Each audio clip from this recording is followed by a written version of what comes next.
Saludo cordial a todos los asistentes. Agradecemos mucho la asistencia de todos nuestros productores, gestores, transformadores y también a los aliados de nuestros productores, gestores y transformadores que se dieron cuenta pues por el evento, por nuestras redes sociales y nos están siguiendo por los estados publicados por las personas.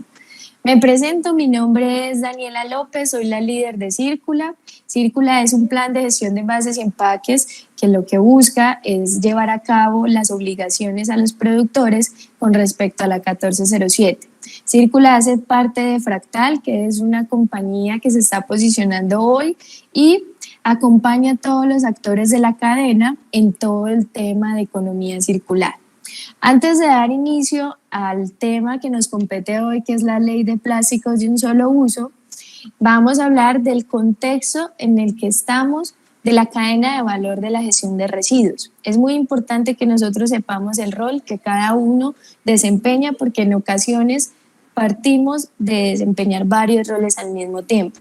Entonces hay un tema de extracción de materias primas, fabricación de productos, logística, distribución, comercialización, consumo y disposición, y en toda esa cadena se generan residuos postindustriales, postproceso y postconsumo, y ellos a la final son gestionados o recolectados por gente especializada, industrias especializadas para el tema de peligrosos o gestores que son nuestros queridos amigos que nos recolectan a nivel de postconsumo o puerta a puerta los residuos que generamos. Ya después de ahí se hace una separación, clasificación, una transformación y se vuelve a reincorporar en toda la cadena.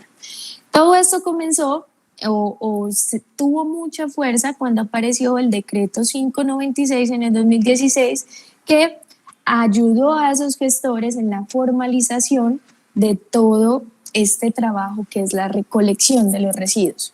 Pero hay algo muy importante y se vinieron dando cuenta en el tiempo, y es que ellos solos no pueden gestionar toda la problemática que hay detrás de la generación de residuos. Aquí hay varios actores que tienen que empezar a ayudar, y por eso empezó el gobierno entonces a llamar a aquellos productores o fabricantes de empaques, envases o materiales difíciles de aprovechar, a decirles: venga señores, que ustedes tienen que hacer una gestión o un plan de gestión ambiental de los residuos que están generando a nivel nacional. Entonces empezó a aparecer en el 2018 la resolución 1407 hablando de la responsabilidad extendida del productor. Y es allí donde sale todo el tema de planes de gestión de envases y empaques colectivos individuales para hablar de un tema de aprovechamiento. De aquí, entonces, salió este año, el 7 de julio del 2022, la ley 2232 que habla de plásticos de un solo uso. Antes de continuar, quiero hablar algo importante que lo dije ahorita, y es que los gestores solos no pueden, los productores y los transformadores solos no pueden. Por eso lo escuchaba en el Congreso Internacional de Residuos que tuvo lugar en Pereira, que la economía circular se tiene que hacer a partir de alianzas. Si no existen alianzas, si yo como productor no conozco a mi consumidor, si yo como gestor no conozco a mi transformador, hay algo que está fallando y esos enlaces se pierden y por ende la circularidad no llega a un buen fin. Ahora, para dar inicio un poco al contexto de plásticos de un solo uso, vamos a hablar del tema de qué es un solo uso. ¿Sí? Según la norma, pues es un producto plástico, porque estamos hablando de plásticos de un solo uso, que no han sido concebidos. Ahí voy a parar un momento. Resulta que un vaso puede ser un vaso de plástico de un solo uso porque lo tomo y lo boto, pero si ese vaso no es de plástico, sino de cartón, respetando la industria de los cartoneros porque los admiro y sé el trabajo que hay detrás de eso, solamente que quiero dar un ejemplo, pero si el vaso fuera de cartón, entonces tomo el agua y lo desecho. El cartón también se vuelve de un solo uso. Entonces no es una concepción de qué es el plástico, sino que hay muchos materiales que no son plásticos que también son de un solo uso. Eso es un tema como de reflexión. Continuando con lo que dice qué es un solo uso la norma, entonces son aquellos que son concebidos, diseñados o introducidos en el mercado para realizar, que no son concebidos para realizar múltiples circuitos, rotaciones o usos a lo largo de su vida, de su ciclo de vida. Ahí vuelvo a parar un poco. ¿Qué es lo que está diciendo? Esta norma busca incentivar la economía circular, porque se dieron cuenta que desde la concepción del diseño del empaque o del producto hay una falla, y es porque desde el inicio estamos diseñando sin pensar qué va a pasar después cuando se convierte en un residuo. Entonces, ella no busca una prohibición, ella lo que busca es incentivar una economía circular. Y ahora, entonces hago una pregunta, ¿qué pasaría si ese residuo de un solo uso es la materia prima de otro? Entonces ese plástico de un solo uso, ese cartón de un solo uso, ese vidrio de un solo uso, ese metal de un solo uso, no es un problema, sino que se vuelve un beneficio, crea empleo, ayuda a los transformadores, crea esas cadenas de articulación de los materiales y nos convierte en una nación fuerte, que no tenemos que importar materiales originales, sino que nosotros mismos los producimos internamente. Ahora sí, para dar inicio un poco a la ley, para dar inicio a la ley 2232 del 7 de julio de 2022, por la cual se establecen medidas de economía circular en el consumo de ciertos productos plásticos de un solo uso. Muy importante este pedazo porque desde Circular, desde Fractal, desde todos los profesionales que estamos aquí, no concebimos la ley como una prohibición al consumo de ciertos productos plásticos, sino que al contrario, las concebimos como medidas de economía circular que se están implementando para apoyar, para fortalecer esas cadenas de cierre de ciclo y no un tema de prohíbo, voto o saco de comercialización esos productos y simplemente lo cambio por otro que a veces ni siquiera es mucho mejor que el que tenía anteriormente. Continuando, sobre la ley 2232, vamos a empezar a entender entonces cuáles son los plásticos que entran acá. Son 14, vamos a hablar de cada uno. Voy a hablar de ejemplos que hay personas que se me han acercado y me han dicho, ve Daniela, este material entra dentro de esta ley, no entra, estoy un poco confundido. Vamos a ver. Empecemos con el primero. Bolsas de punto de pago utilizadas para embalar, cargar o transportar paquetes y mercancías, excepto aquellas reutilizables o de uso industrial. Entonces aquí les voy a colocar un ejemplo. Se me acercó alguien y me dijo, Dani, yo para pasar de una área a otra área internamente en mi empresa, uso unas bolsas y pues por tema de que se me ensucian, entonces las uso y las desecho de una manera correcta, pero entonces entrarían dentro de la ley de ese plástico de un solo uso. No, ¿sí? No, porque la norma es muy clara cuando dice excepto aquellas reutilizables o de uso industrial. En ese primer ítem entran las bolsas de punto de pago utilizadas para embalar, cargar o transportar. ¿Listo? Vamos con el segundo, bolsas utilizadas para embalar periódicos, revistas de publicidad. Muchas veces cogieron la costumbre de que para que la gente no se sentara a ver la revista antes de pagar en la caja, entonces para evitar eso y que la gente lo comprara, pues metía la revista en un plástico para sellarlo. Eso lo van a quitar, pues van a quitar no porque no es un tema de prohibición, pero sí deben de buscar unas alternativas más sostenibles. ¿Listo? Así como las utilizadas en las lavanderías para empacar ropa y lavada.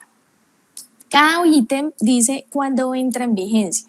El primero entra en 2 años, el segundo entra en 2 años. Eso quiere decir que en 2 años en el mercado nacional de Colombia no pueden estar esas bolsas.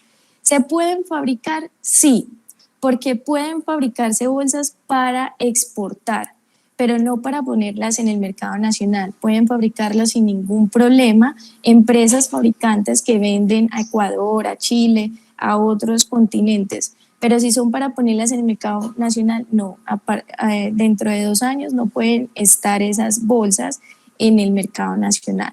Listo. El tercero son rollos de bolsas vacías en superficies comerciales para embalar, cargar o transportar paquetes y mercancías o llevar alimentos a granel, excepto para productos de origen animal crudos. Estas bolsas son las que normalmente uno coge en el supermercado para guardar las frutas, para guardar las verduras. Se debe de buscar una alternativa más amigable ambientalmente, pero las que sí se pueden seguir produciendo como hoy se producen son las de origen animal, ¿sí? Eso lo pensaron mucho por un tema de asepsia, porque muchas de esas bolsas son utilizadas en carnicerías, entonces las pueden seguir usando como lo venían haciendo, ¿cierto? Entra en vigencia dentro de 2 años. El cuarto son los envases o empaques, recipientes y bolsas para contener líquidos no preenvasados para consumo inmediato, para llevar o para entregas a domicilio. Son esos vasos que entregan cuando uno va a tomar tinto o cuando, pues que algunos son de plástico, cuando uno va a tomar un jugo, ¿sí? Que le venden en esos plásticos ya líquidos. Esos vasos deben de estar buscando en este momento una alternativa más amigable ambientalmente.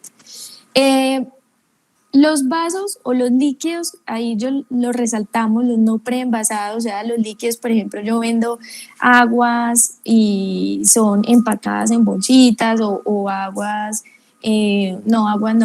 juguitos que ya vienen preenvasados y los coloco en una estantería para consumir, esos no entran dentro de esta ley. ¿Listo? El quinto son platos, bandejas, cuchillos, tenedores, cucharas, vasos y guantes para comer. La diferencia entre el cuarto es que el cuarto te lo venden ya con el líquido, el quinto es que tú vas a una tienda a comprar cuando son eventos, ¿sí? Primeras comuniones, baby shower, todo eso, entonces son los famosos desechables. El cuarto y el quinto entran en vigencia en 8 años. El sexto son los mezcladores y pitillos para bebidas, entran en vigencia en 2 años. El séptimo son los soportes plásticos para las bombas de inflar, en 2 años. Confetis, manteles y serpentinas entran en vigencia en 8 años. Envases o empaques, recipientes para contener o llevar comidas o alimentos para consumo inmediato, utilizados para llevar o para entregas a domicilio. El noveno es muy parecido al cuarto, ¿sí? La diferencia es que el cuarto es para líquidos, este es para todo el tema de comidas, ¿sí? Que lo usan mucho en el material que es poliestireno expandido o comúnmente llamado icopor. El décimo son las láminas para servir, empacar, envolver o separar alimentos de consumo inmediato utilizados para llevar o para entrega a domicilio, ¿sí? Hace poquito apareció alguien contándome que él recolectaba las láminas de poliéster que le sale a todas las fabricantes de empaques o los laminados que difícilmente los procesan. Él los usaba, hacía recortes para vender sus comidas rápidas. Esas láminas son muy usadas para comidas rápidas. El tema ahí es que el reto de él es cómo demostrar que es un tema de encadenamiento de ese residuo, que para uno ese residuo él le da un valor agregado importante. ¿Listo? El 11 es soportes plásticos de copitos de algodón o hisopos flexibles con puntas de algodón. ¿Listo? También entra. El 12 son los mangos para hilo dental o portahilos dentales de uso único, ¿sí? Ese es muy escaso, pues pocas veces he usado eso, pero bueno, también entró en la ley. El 13 son empaques, envases o cualquier recipiente empleado para la comercialización al consumidor final de frutas, verduras y tubérculos frescos que en su estado natural cuenten con cáscaras, hierbas aromáticas frescas, hortalizas frescas y hongos frescos. Podrán emplearse tales empaques y envases o recipientes para garantizar la inocuidad de los alimentos, prevenir la pérdida o el desperdicio de alimentos y o proteger la integridad de los mismos frente a daños, siempre y cuando los materiales empleados sean en su totalidad reciclables y o reciclados, conforme lo permita la normativa sanitaria y cuente con metas de reincorporación en un modelo de economía circular. Aquí quiero hacer énfasis en algo. Ese punto salió tratando de incentivar aquellos alimentos que de por sí ya tienen su propio empaque por natural, como el banano tiene su cáscara, el aguacate tiene su cáscara, y aún así la naranja tiene su cáscara, y aún así la gente pues los vende reempacados. Por un tema de logística, por un tema de desperdicio, no se sabe, pues no tengo claridad porque no me muevo mucho en esta industria. Entonces, eso es lo que hay que salir a definir. Si no hacerlos de esa manera generaría un desperdicio y una mayor preocupación en la cadena de valor. ¿Quién determinará eso? Todavía estamos a la espera para ver quién es el ente que va a determinar si esto causa desperdicios. Entonces efectivamente mi empaque no debería entrar dentro de esta ley. Algo importante acá, y es que hablan de materiales empleados que sean en su totalidad reciclables o autorreciclados. Hoy todavía la normativa sanitaria no es clara porque existen materiales plásticos que muy difícilmente pueden ser incorporados dentro de la línea de alimentos, ¿sí? El PET, por ejemplo, es uno que ha logrado reincorporarse en esa línea por su alta tecnología y porque es un plástico que lo permite. Pero las poliolefinas, por su composición química, absorben esos químicos y difícilmente solo con agua y jabón se les puede retirar. ¿Listo?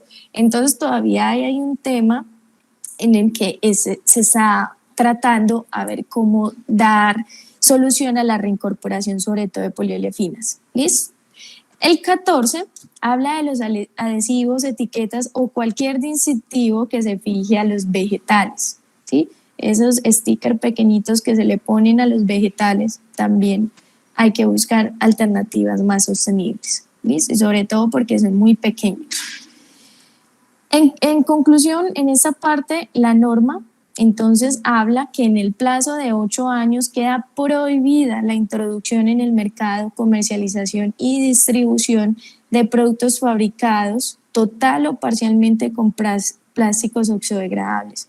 Entonces, señor fabricante, señor productor, si en este momento los empaques tienen porcentaje de oxodegradable o oxobiodegradable, esto sí debe ser retirado.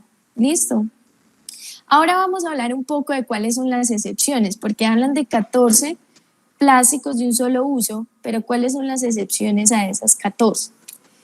La primera son aquellos que tienen propósitos médicos, que por razones de asepsia, higiene y nutrición clínica, que no cuenten con materiales alternativos para sustituirlos o de uso industrial.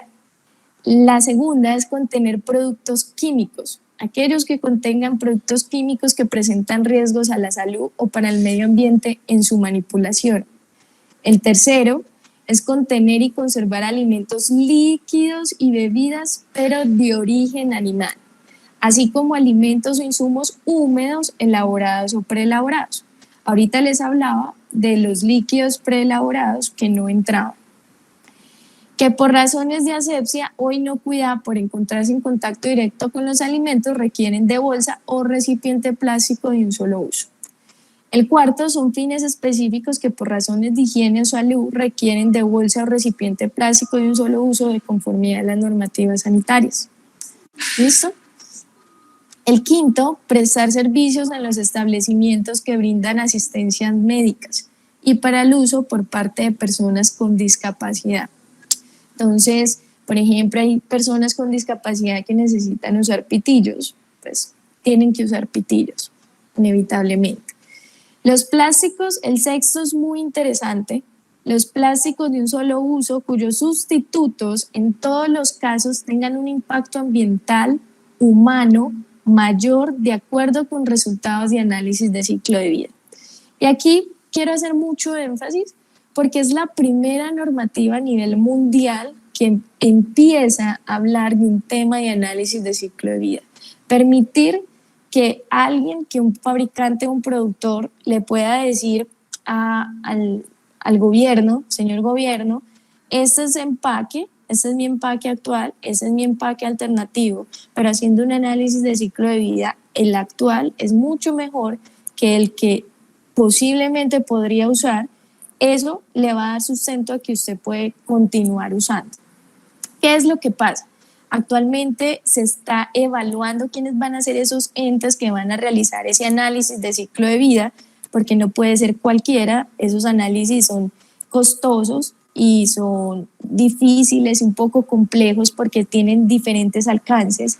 Entonces el gobierno debe estar mirando de qué alcance es el análisis de ciclo de vida y quiénes van a ser aquellos que van a hacer ese tipo de análisis, ¿sí?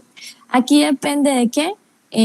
Bueno, y aquí también hay que mirar algo, ¿sí? Si yo como marca a veces quiero continuar usando mi producto plástico, pero ya mucho mercado está muy satanizado el plástico, pues entonces tiene que tener conciencia de que hay un tema de educación y de sensibilización detrás que hay que hacer fuertemente, porque lastimosamente pues el plástico lo han degradado mucho, aunque no debería ser así.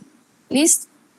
El séptimo, aquellos empaques o envases de los productos tomados en consideración por el Departamento Administrativo Nacional de Estadística, el DANI, para la determinación del índice de precios al consumidor, el IPC o canasta familiar, salvo algunos específicos de la prohibición.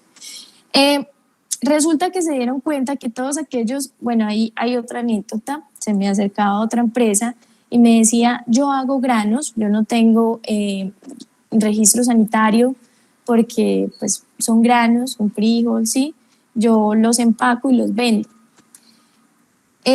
Aquí hay un tema y es que hay que revisar todos aquellos que entran en la canasta familiar o influyen en el IPC, no los tuvieron en cuenta porque afectaba mucho el precio, ¿sí? Y como lo afectaba, entonces decidieron no tenerlos en cuenta por el momento porque no era conveniente pues elevar precios de los alimentos de la canasta familiar. Hay unos que sí entran acá definitivamente y son los desechables, ¿sí? Las cucharas, los tenedores, los platos, los vasos. Esos sí definitivamente entran tienen que buscar una alternativa. El octavo, es una excepción, empacar o envasar residuos peligrosos. Todo lo que sean residuos peligrosos pueden seguir como venían trabajando, de acuerdo con la normatividad vigente. El noveno, aquellos productos fabricados con 100% de materia prima plástica reciclada, proveniente de material postconsumo nacional, certificada por organismos acreditados para tal fin por parte del gobierno nacional. Y aquí hay un punto muy importante, señores y señoras. ¿Quién va a determinar que mi materia prima es plástica reciclada? ¿Sí? ¿Quién me va a determinar que esta botellita realmente sea 100% reciclada? Eso lo va a determinar nuestros hermosos actores, transformadores y gestores, que gracias a su trazabilidad pues van a evidenciar que efectivamente esos materiales fueron hechos con material reciclado. Es aquí donde los gestores y los transformadores empiezan a hacer un papel, continúan porque ya lo vienen haciendo, un papel muy importante. ¿Qué es lo que pasa? Deben ser organismos certificados por parte del gobierno nacional, muy importante. Los invito a que, señores transformadores y gestores, empiecen a formalizarse, ¿sí? Empiecen a terminar todos los estándares que solicita el decreto 596 para los gestores, el tema de la 1407 para los transformadores. ¿Listo? Hay un reto muy grande y es postconsumo a nivel nacional. Hoy, para nadie es un secreto que se está importando materiales de residuos de otros países. Lo que pasa es que aquí empieza la problemática, es que venga, no he podido controlar los residuos que internamente como país genero y ahora le estoy recibiendo a otros países más residuos. Lo ideal es que nos fortalezcamos como nación para disminuir los mismos residuos que nosotros mismos generamos. ¿Quién va a tener control de eso? ¿Cómo lo van a hacer? Eso todavía está ahí pendiente por publicarlo, cómo serán las medidas. El décimo Son los pitillos adheridos, muy importante, pitillos adheridos a envases de hasta 300 mililitros que cuentan con un sistema de retención a estos con el cual se garantice su recolección y reciclaje en conjunto con el de los envases. Entonces ustedes me van a preguntar, Daniela, pero hablaste de que es uno de los que entra dentro de los 14 plásticos que hay que buscar alternativas sostenibles, que son los pitillos. Correcto. Esos pitillos entran en vigencia dentro de 2 años, ¿cierto? Pero este tipo de pitillos fue muy pensado para el gobierno, ¿no? El gobierno entrega muchos temas alimentarios pues a los colegios públicos, a los niños, y muchos de esos alimentos son con pitillos, ¿sí? Líquidos con pitillos. Por eso habla hasta 300 mililitros. Entonces, para no afectar mucho ese tema, decidieron pues tenerlos como excepción. Sin embargo, esos tipos de pitillos van a entrar también dentro de 8 años. El convencional, 2 años. Este tipo de pitillo, aunque sí van a buscar alternativas, tienen un plazo de 8 años. ¿Listo? Ahora, la pregunta de todos es, venga, ¿y cómo se articula con la responsabilidad extendida del productor? Yo soy un productor, yo estoy en la 1407, ya estoy en un plan de acción ambiental, pero considero y creo que estoy también involucrado en este tema de la ley de plásticos de un solo uso. Entonces, para tener algo claro, los plásticos de un solo uso que no estén referidos en este artículo 5º de la ley que habla de los 14, deberán ser incorporados por el productor o importador en los procesos productivos dentro del cierre de ciclo, que es el tema de responsabilidad extendida del productor o un modelo de economía circular. ¿Listo? ¿Cuáles aquellos que están contenidos en la 1407 entonces empiezan a tener una influencia muy grande en la ley 2232? Vamos a hablar de las botellas de PET, y aquí esto le interesa mucho a los gestores, ¿sí? A los gestores y obviamente pues a los productores y a los que envasan el agua. Va a empezar: las botellas de PET de agua potable tratada deberán fabricarse de materia prima reciclada, postconsumo nacional o postindustrial derivada de procesos productivos propios. ¿Cómo así? La 1407, mucho cuidado con esto, la 1407 habla de un tema de aprovechamiento del 30% al 2030. Esta nueva ley le dice a los productores, a los fabricantes de PET, venga señores, ustedes deberán fabricar esas botellas de materia prima reciclada postconsumo nacional. Entonces ahí sigue la misma pregunta, ¿quién me va a determinar que el postconsumo sea nacional? Eso tiene que ver mucho con la trazabilidad. Sistemas de tecnología, hay que empezar a implementar software, ¿sí? Muy importante, si no nos vamos a volver locos con tantos certificados y trazabilidades. O industrial derivada de procesos productivos propios. ¿Cuál es la diferencia? Al 2030 era el 30%, ahora con esta ley, al 2025 debe tener esas botellas de PET con mínimo 50% de la materia prima reciclada. El 50% de esa botella debe ser reciclada. Y al 2030, la 1407 habla de un aprovechamiento que no necesariamente es incorporación, sino aprovechar, captar. Esta ya habla de que al 2030 el 90% de la materia prima de esas botellas de PET para agua potable deben ser postconsumo, postindustrial a nivel nacional. ¿Listo? Ahora vamos a hablar de las botellas de PET que contengan otro tipo de bebidas, ¿sí? La malta, las que son ámbar, verde, el aceite de cocina, ¿sí? Deberán fabricarse de materia prima reciclada postconsumo nacional o postindustrial derivado de procesos productivos propios. Como hablábamos, una cosa de aprovechamiento según la 1407, aquí deberán fabricarse esas PET ámbar, esos PET verdes, esos PET de aceites al 2025 con 20% de material postconsumo, postindustrial, al 2030 30%, la 1407 solo está hasta el 2030, ya aquí estamos hablando al 2035 el 40%, al 2040 ya estamos hablando de 60%. Entonces, muy importante, señores gestores, si ustedes no reciclaban PET ámbar, PET verde, es hora de que se empiecen a recolectar, porque es obligatorio de que estas botellas empiecen a fabricarse con esto. Y la única forma de hacerlo es incentivar a los gestores, es darle fuerza a los recicladores para que puedan captar más material a nivel nacional.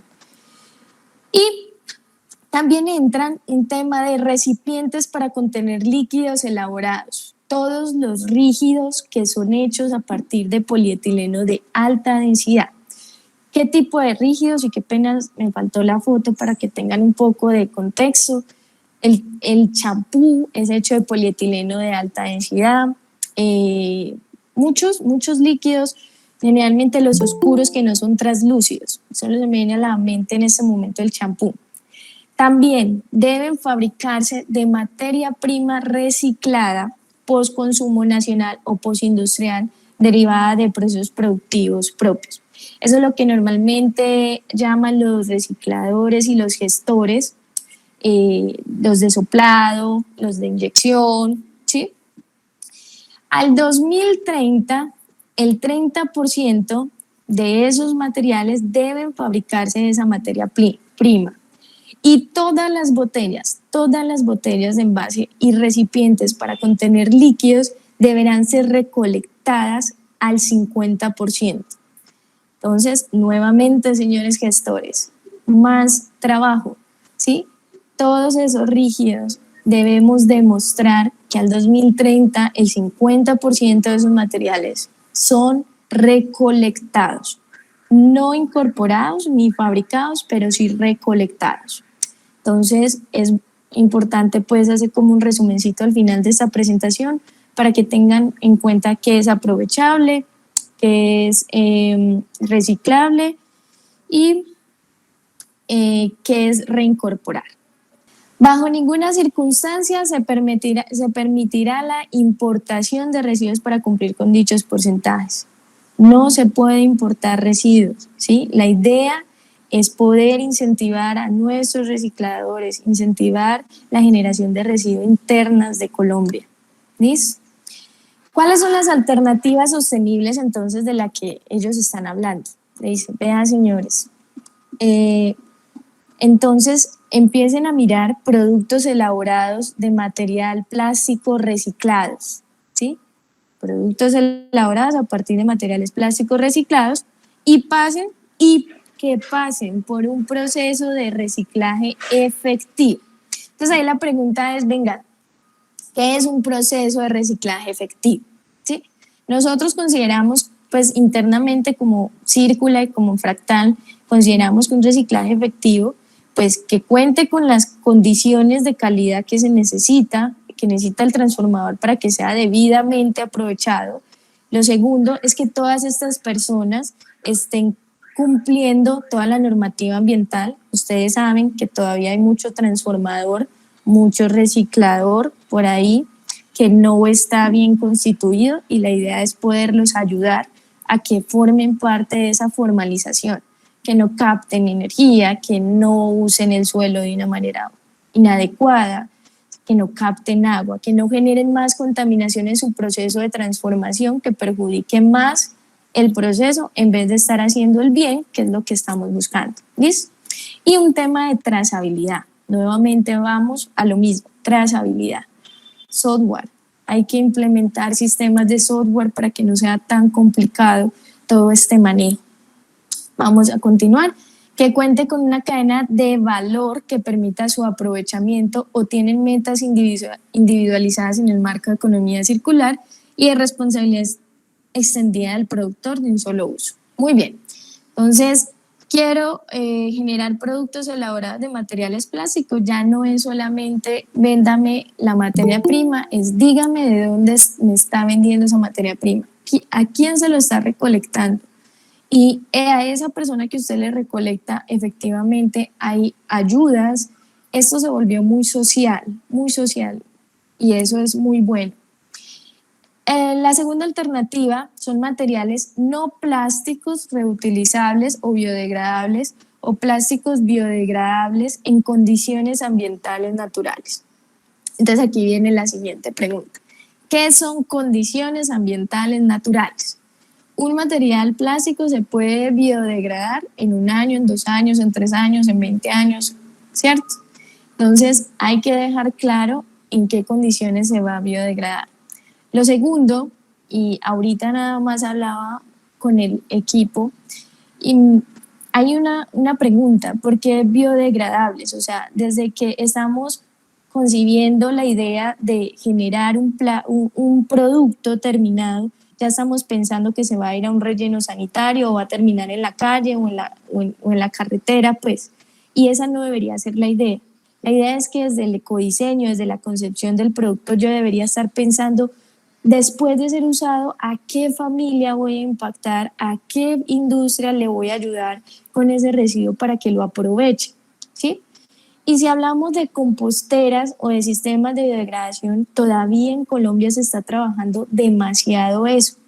Hoy una compostera tiene mucho trabajo, mucha demanda energética y no está la logística. Entonces es algo que siempre nos pone a pensar. No es que lo que es biodegradable o compostable sea malo, no, sino que no es solamente hacerlo, es entonces cómo le voy a terminar mi proceso a ese biodegradable, no solamente producir vasos biodegradables, es venga, y mi vaso biodegradable efectivamente sí se me está yendo por una compostera, aunque hay un tema delicado y seguramente después vamos a hablar eso en otra charla, la diferencia entre compostable y biodegradable, ¿cierto? Pero el punto es, estoy pensando qué va a pasar después de que ese biodegradable ya no se use. Eso es importante. Entonces, condiciones ambientales naturales, ese tiene el reto el gobierno, pues entonces sentarse y decir bajo qué condiciones, a qué llaman ellos condiciones ambientales naturales. Ahora hablemos del enfoque de economía circular. ¿Qué es lo que pasa? Hay personas que dicen, venga, yo no quiero ni pasarme a biodegradable, yo estoy muy seguro que el material que yo tengo es muy ganador y quiero continuar sacando mis bolsas, quiero continuar sacando mis desechables, pues como se dicen, ¿sí? Entonces, ¿qué debo hacer? Eso es un enfoque de economía circular. Salió la acción 100 y la acción 110. La primera habla de recuperar, listo, usted puso 1 tonelada de esos desechables o esas bolsas o de esos pitillos, de esos soportes de bombas, todo lo que mencioné ahorita en el mercado. Entonces recupere y aproveche por lo menos el 100% del plástico puesto en el mercado de su propio tipo de producto o de un producto realizado con el mismo polímero o mezcla de polímeros de su producto. ¿Cómo así? Yo genero soportes para las bombas y son polietilenos de alto, ¿cierto? Pero difícilmente los puedo volver a recuperar. Entonces yo ayudo a la recolección de rígidos que son polietilenos también de alto, ¿sí? Entonces estoy compensando. Si pongo 1 tonelada en el mercado de estos soportes de bomba, pues tengo que ayudar y sustentar, no es ayudar, es recuperar, perdón, y aprovechar. En la misma tonelada que coloqué, en otro tipo de polímero, pero que sea un producto realizado con el mismo mezcla de polímeros o el mismo polímero. Aquí hay un tema que hay que revisar, y pues lo digo porque conozco del tema del plástico, entonces no es lo mismo un polietileno flexible a un polietileno rígido, entonces no es como decir la misma familia de polímeros porque son polietilenos, pero el de rígido no se puede usar fácilmente en uno para flexible, ¿sí? Entonces ahí el gobierno debe sentarse y entonces dar a conocer bien cuáles van a ser esos lineamientos. La acción 110 habla de recuperar y aprovechar por lo menos el 50% de ese plástico puesto en el mercado de su mismo tipo de producto o de un producto realizado con el mismo polímero, muy parecida a la acción 100. ¿Cuál es la diferencia? Esta solo le exige el 50%, pero debe recuperar la cantidad restante para alcanzar al 110% del total de plástico de un solo uso puesto por ellos en el mercado con otros productos plásticos. Dani, no entiendo. Eso quiere decir, esa acción 110 fue muy pensada para aquellos plásticos que hoy todavía no tienen bien desarrollado su cadena de recolección. Por ejemplo, el poliestireno expandido o lo que llaman pues icopor. Todavía hay muchos recicladores y lo escuchamos de nuestros aliados gestores que no recogen el icopor o el poliestireno expandido, que también pues, se llama poliestireno expandido, porque no les justifica, es mucho transportado y pocos kilos y a ellos les pagan es por kilos. Entonces, ¿qué dicen? Listo, por lo menos aproveche y recupere el 50% de ese poliestireno, pero el restante lo puede hacer en cualquier otro plástico. Listo. La diferencia es que aquí sí le exigen un 10% más, porque ya debe lograr un 110%. El cumplimiento de lo dispuesto pues en estas acciones se aplicará en un término de 8 años. O sea, tienen 8 años para entonces empezar a articular cómo van a recuperar y aprovechar este 100% o este 110%. Vamos a hablar del régimen sancionatorio, ¿sí? Son prácticamente 4 de los que habla la ley, que son multas de 100 hasta 150.000 salarios mínimos legales, decomisos de los elementos plásticos que sacaron al mercado y no los evitaron o no le buscaron alternativas, la clausura temporal del establecimiento, la cual en todo caso no podrá acceder un mes, o la clausura definitiva del establecimiento. ¿Listo?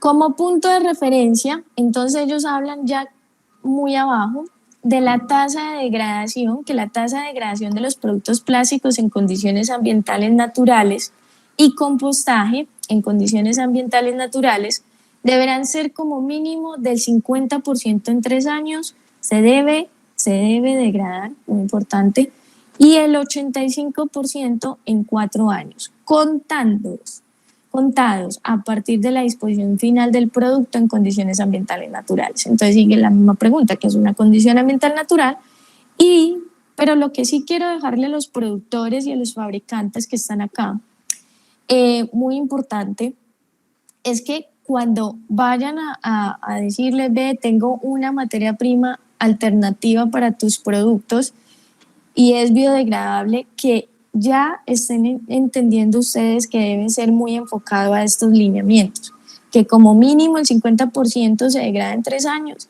y el 85% en 4 años. ¿Listo?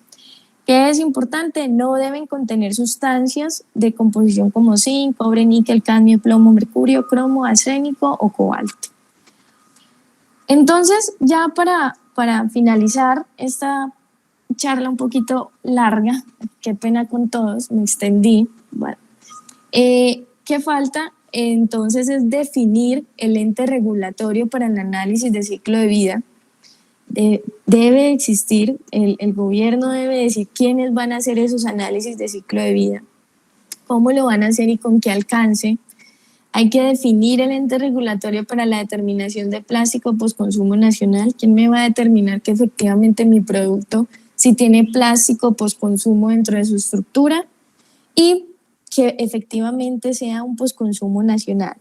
Pero ese muy seguramente lo van a hacer con tema de trazabilidad. Todos aquellos que todavía no están solicitando certificados de sus residuos, a quién se los estoy entregando, a quién se los entrega después, es importante empezar a conocer esto. Tercero, definir el ente que determinará bajo cuáles estándares se considera plástico biodegradable. ¿Sí? ¿Quién me va a decir efectivamente el plástico biodegradable que yo como comercializador de materias primas pongo en el mercado? Si efectivamente ese va a entrar, va a ser permitido o no va a ser permitido. El cuarto es definir la metodología de cumplimiento a lo dispuesto en la ley. Si ustedes ven, esta ley es muy amplia, todavía falta mucho por definir, pero estos deben de generar una resolución o algo de cómo, bajo qué estándares, entonces hay que empezar a notificar a la autoridad ambiental, si va a ser al ANLA, si va a ser a la autoridad ambiental de la región, un Corporaba, un Corpomá, un Cornare, un área metropolitana, quién será. Y qué es lo que hay que presentar. En el plan de gestión de envases y empaques, pues la resolución es muy clara sobre todos los ítems que hay que hacer, qué son los documentos que se deben de adjuntar. En esta ley, pues están en construcción de lo que van a solicitar. Y por último, definir el ente que determinará que un plástico de un solo uso es necesario para temas de generación de desperdicio de la cadena. ¿Quién va a determinar que voy a poder seguir usando mi plástico? Porque es que si no lo uso, se me genera mucho residuo y venga que es que yo tengo las evidencias. ¿Quién va a determinar eso? ¿Quién le va a hacer seguimiento a eso? Todavía lo están estructurando. Antes de terminar, les cuento, en la misma ley, sino que se me hacía muy larga la presentación, están incentivando demasiado, van a salir muchas oportunidades para aquellos que están buscando alternativas de madera plástica con materiales plásticos difíciles de procesar, ¿sí? Están incentivando mucho esos emprendimientos donde aquello que no es fácil reciclarlo o que el reciclador no está cogiendo, pues que lo siga recogiendo porque efectivamente existe alguien que lo puede procesar. Entonces, están también dando beneficios a las empresas que empiecen a utilizar dentro de sus establecimientos ciertos tipos de materiales, con materiales de madera plástica, hechos a partir de residuos plásticos que hacen parte de la ley de plásticos de un solo uso. Listo. Muy importante para que se incentiven. He visto muchos productores muy animados con esto, usando estivas plásticas. Ya hemos estado ayudando a ciertos emprendimientos para la solución de plásticos difíciles y hacer mesas, sillas. La ley va a empezar a incentivar mucho eso, la creación de vivienda. Entonces, para que estén muy pendientes. Les agradezco mucho, agradezco nuevamente a la empresa Protech, Cajiplas, que nos ayudaron a difundir pues esta publicación, esta capacitación, al equipo de Círcula y de Fractal, porque creo que si no hubiera sido gracias a toda esta iniciativa y trabajo que han hecho, no hubiéramos podido encontrar todo lo que hemos encontrado.